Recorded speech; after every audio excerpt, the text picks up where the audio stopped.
الحمد لله وكفى والصلاة والسلام على من لا نبي بعده أما بعد فأعوذ بالله من الشيطان الرجيم بسم الله الرحمن الرحيم لقد كان في يوسف وإخوته آيات للسائلين إذ قالوا ليوسف وأخوه أحب إلى أبينا منا ونحن عصبة إن أبانا لفي ضلال مبين اقتلوا يوسف أو اطرحوه أرضا يخل لكم وجه أبيكم وتكونوا من بعده قوما صالحين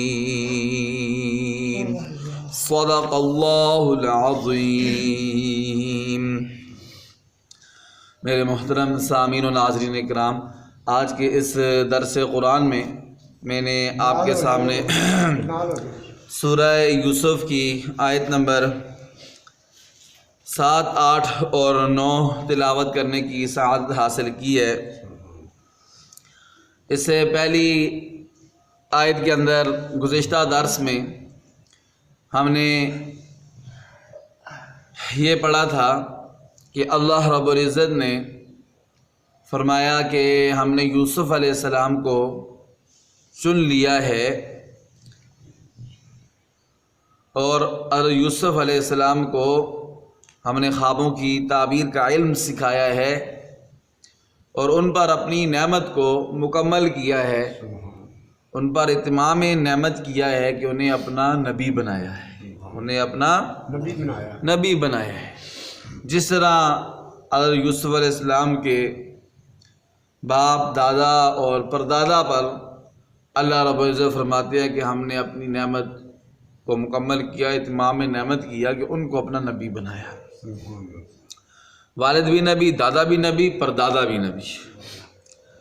آج جو آیات تلاوت کی ہیں ان میں سے سب سے پہلی آیت سورہ یوسف آیت نمبر 7، اس میں اللہ رب العزت ارشاد فرماتے ہیں کہ یوسف علیہ السلام اور ان کے بھائیوں کے اس واقعہ میں، اس قصے میں سوال کرنے والوں کے لیے بڑی نشانیاں ہیں۔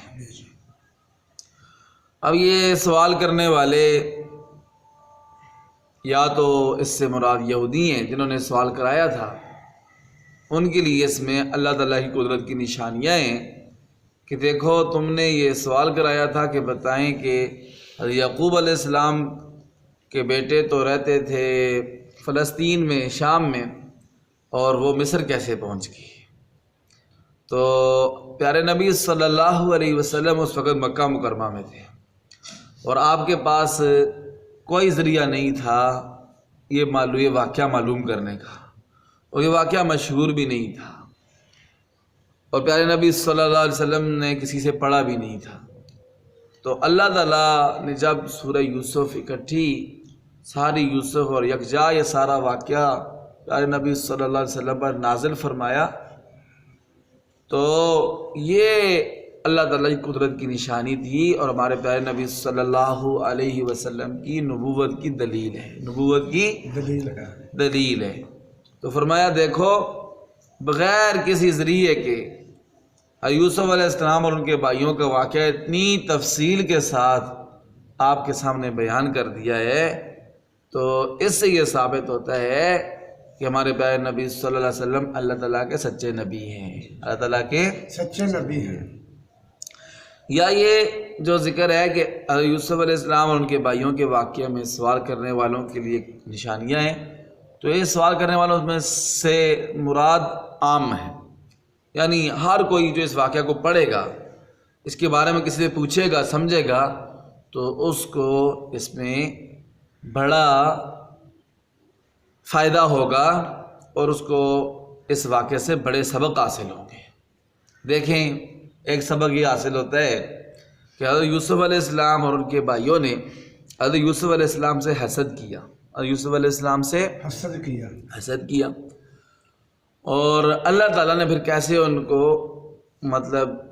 ذلیل کیا اور سارے کے سارے یوسف علیہ السلام سے پھر انہوں نے معافی مانگی۔ تو اس سے ہمیں یہ سبق ملتا ہے کہ ہمیں کسی سے حسد نہیں کرنا چاہیے۔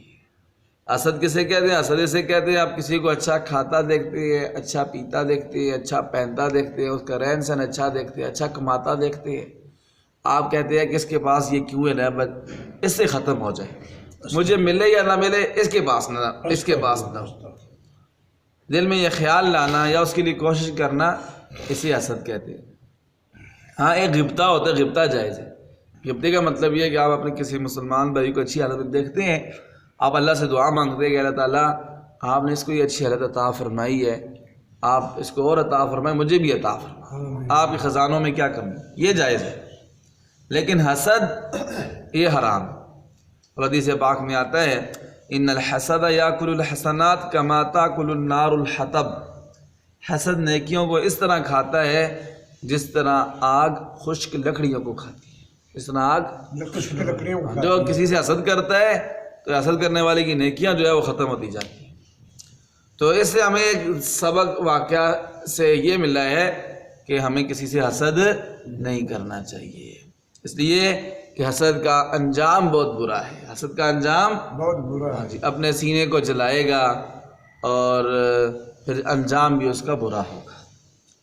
اور اس میں ہمیں یہ سبق بھی ملتا ہے کہ جو ہم پر احسان کرے ہمیں اس کا شکر گزار ہونا چاہیے، جو ہمارے ساتھ کوئی نیکی کرے ہمیں اس کا شکر گزار ہونا چاہیے۔ اس میں کہتے ہیں جس پلیٹ میں کھا کے اسی میں پیشاب نہیں کرنا چاہیے، ٹھیک ہے، احسان فراموش نہیں ہونا چاہیے۔ دیکھیں جو مصر کا بادشاہ تھا اس نے حضرت یوسف علیہ السلام کے ساتھ نیکی کی تھی کہ انہیں بازار سے خرید کر اپنے گھر لے آیا، اپنا بیٹا بنا لیا، پالا پوسا، جوان کیا، خیال کیا۔ تو جب اس کی بادشاہ کی بیٹی نے حضرت یوسف علیہ السلام کو ورغلایا، بیوی نے بادشاہ مصر کی بیوی نے جب حضرت یوسف علیہ السلام کو ورغلایا تو زلیخا نے تو حضرت یوسف علیہ السلام نے اسے کیا کہا؟ اس نے کہا ہائی تلک، آ جاؤ میرے پاس، آگے آئے گا واقعہ میں۔ یوسف علیہ السلام نے فرمایا قال معاذ اللہ، اللہ کی پناہ، گناہ سے میں اللہ کی پناہ میں آتا ہوں، اللہ کی حفاظت میں آتا ہوں۔ اور آگے ہے قال معاذ اللہ انہ ربی احسن مثواج، کہ میرے رب نے مجھے بہترین ٹھکانہ عطا فرمایا ہے۔ ایک رب سے مراد، ایک تفسیر میں یہ کہ اللہ تعالیٰ مراد ہے، اور دوسری تفسیر یہ کہ رب سے مراد وہ بادشاہ مراد ہے، جو بادشاہ تھا جس نے یوسف علیہ السلام کو اپنے گھر میں پالا تھا، مصر کا بادشاہ، وہ مراد ہے۔ یوسف علیہ السلام نے کہا جو بادشاہ ہے، جو تیرا شوہر ہے، اس نے تو مجھ پر اتنا احسان کیا ہے، مجھے اپنے گھر میں رکھا ہے، مجھے بیٹا بنایا ہے، مجھے پالا پوسا ہے، مجھے جوان کیا ہے، اور آج اسی کی عزت کو میں خراب کروں تو یہ نہیں ہو سکتا۔ میں احسان فراموش نہیں ہوں، میں احسان مند ہوں اور میں شکر گزار ہوں بادشاہ کا جس نے مجھے اپنے گھر میں جگہ عطا فرمائی۔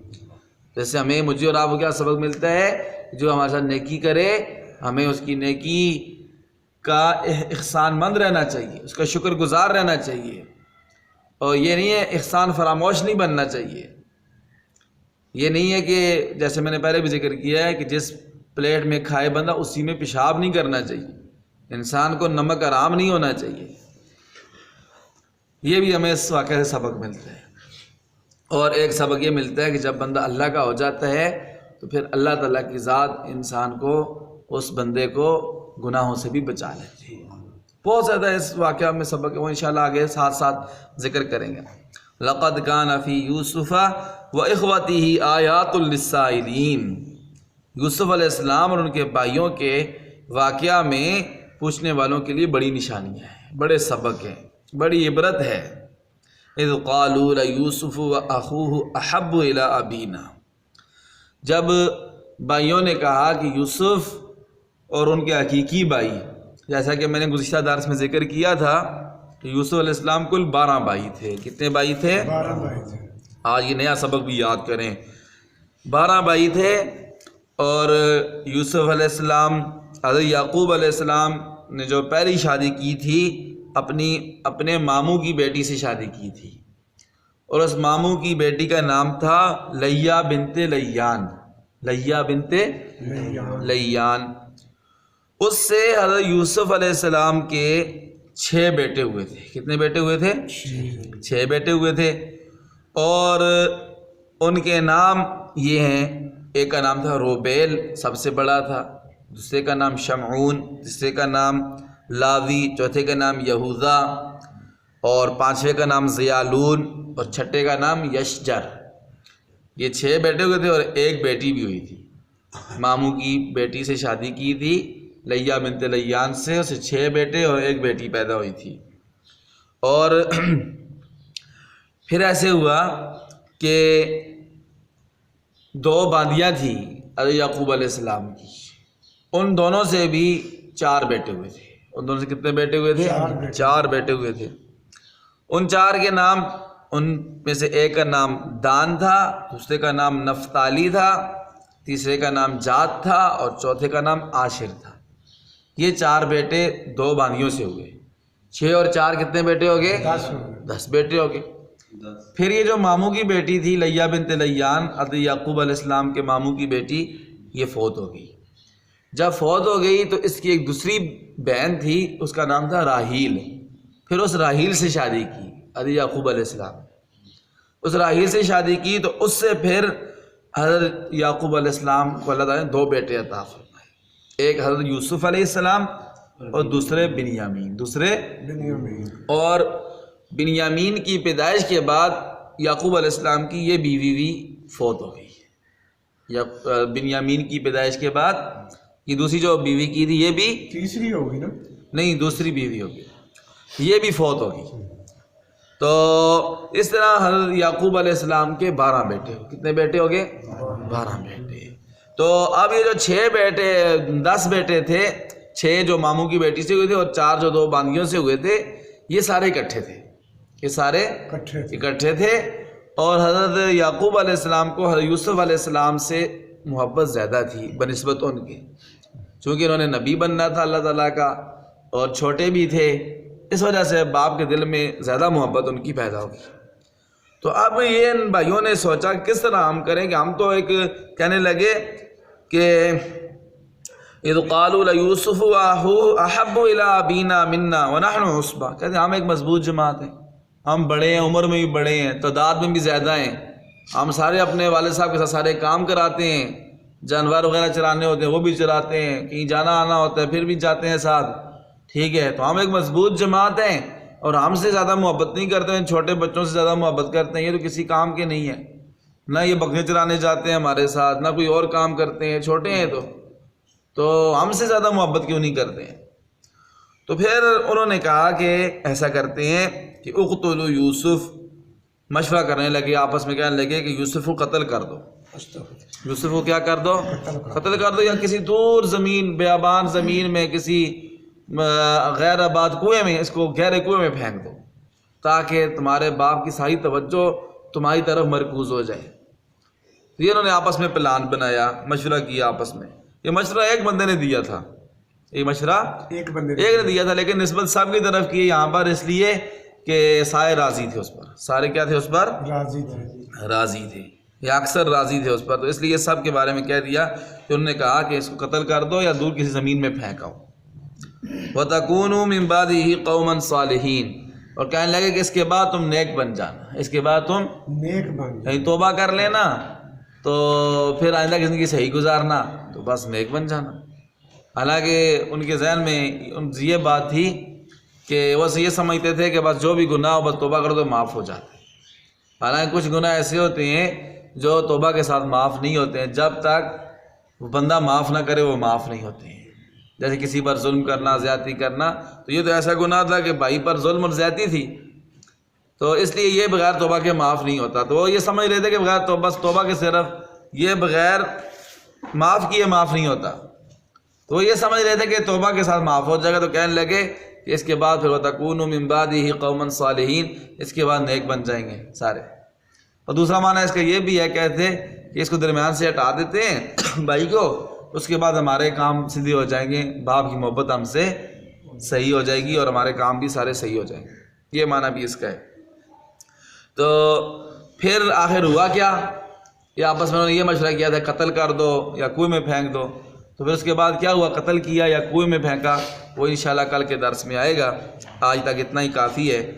یہ ان آیات کا مختصر سا خلاصہ تھا جو آپ کے سامنے ذکر کیا ہے. اب ان کا ترجمہ سماعت فرمائیں.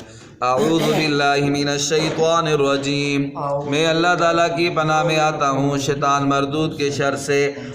بسم اللہ الرحمن الرحیم، میں شروع کرتا ہوں اللہ کے نام سے جو نہایت مہربان بڑا رحم کرنے والا ہے.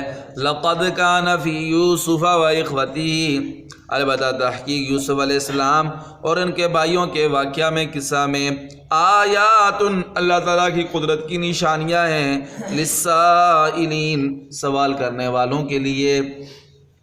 اذ قالوا، اس وقت کی بات ہے کہ جب بھائیوں نے کہا کہ لیوسف و اخوہ، یوسف اور اس کا حقیقی بھائی بنیامین، احب الی ابینا منا، ہمارے باپ کو ہم سے زیادہ محبوب ہے، ہمارے باپ کو ہم سے زیادہ محبوب ہیں. وَنَحْنُ عُصْبَةٌ، اور ہم ایک مضبوط جماعت ہیں.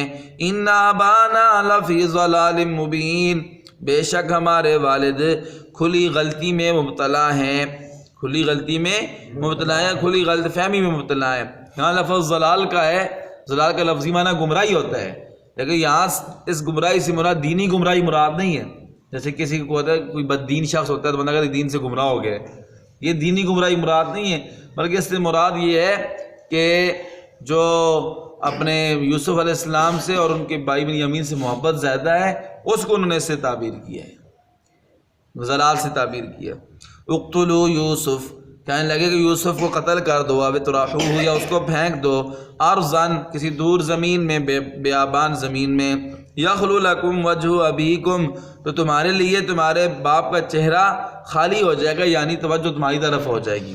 وَتَكُونُوا مِن بَعْدِهِ قَوْمًا صَالِحِينَ، اور تم ہو جانا اس کے بعد نیک قوم، اس کے بعد بزرگ بن جانا، نیک بن جانا.